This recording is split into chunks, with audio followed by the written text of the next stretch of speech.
Hi everyone, my name is Doris Kakuru. I am a Canadian of African descent. I was born and raised in Uganda.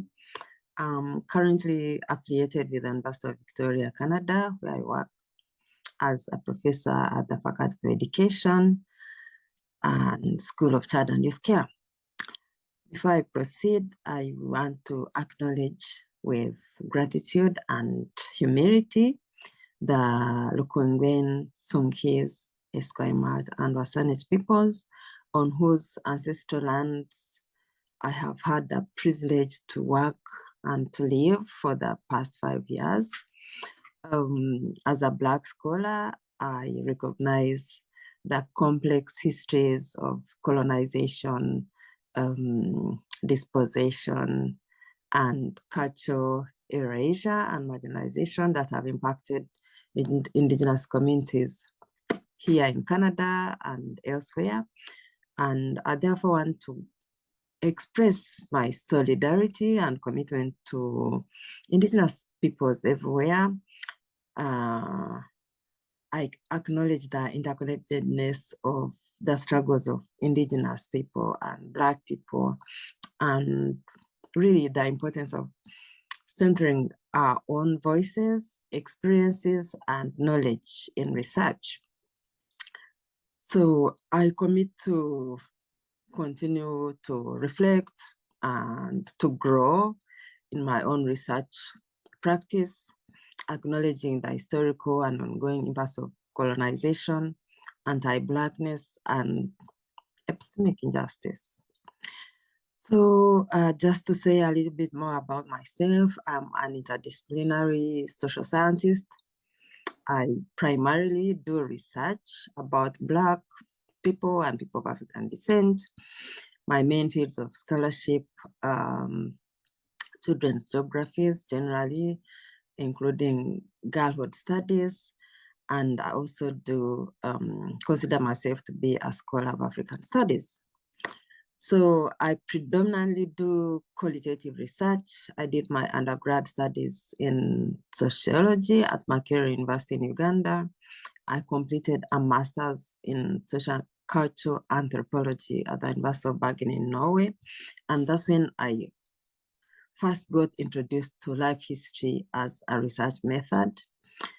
Since then, I found that I am very, very passionate about it because it resonates with who I am. I grew up listening to stories mainly from my mother, my grandmother, my aunties and cousins after supper. So in my community, storytelling is a way of life, and doing research that involves collecting and analyzing stories couldn't even be more interesting for me. So just there a little bit about the book that I'm authoring, the Life History Method, Studying People of African Descent. In this book, sometimes I use the words African, Caribbean, and Black people in the diaspora. The book provides hands-on knowledge about how to conduct life history research among Black people of African descent. At the back of my mind, as I wrote the different chapters, was the fact that Black people's histories are unique. They are sacred and must be collected and analyzed with the respect that they deserve. So the book will cover all the different elements of conducting research, life history research, specifically among Black people. What is the life history method? When to use it? And why not, for example, the survey or regular in-depth interviews? How do you design a life history research project? I include examples of theoretical frameworks that might be applicable to working with Black people, how to collect the different kinds of data, how to manage and analyze this data, and really how to write out your findings and disseminate them. So I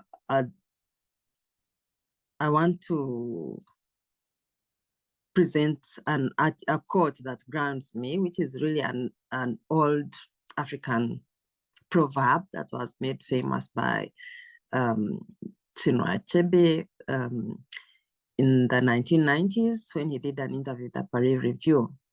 And this is that until the lions have their own historians, the history of the hunt will always glorify the hunter.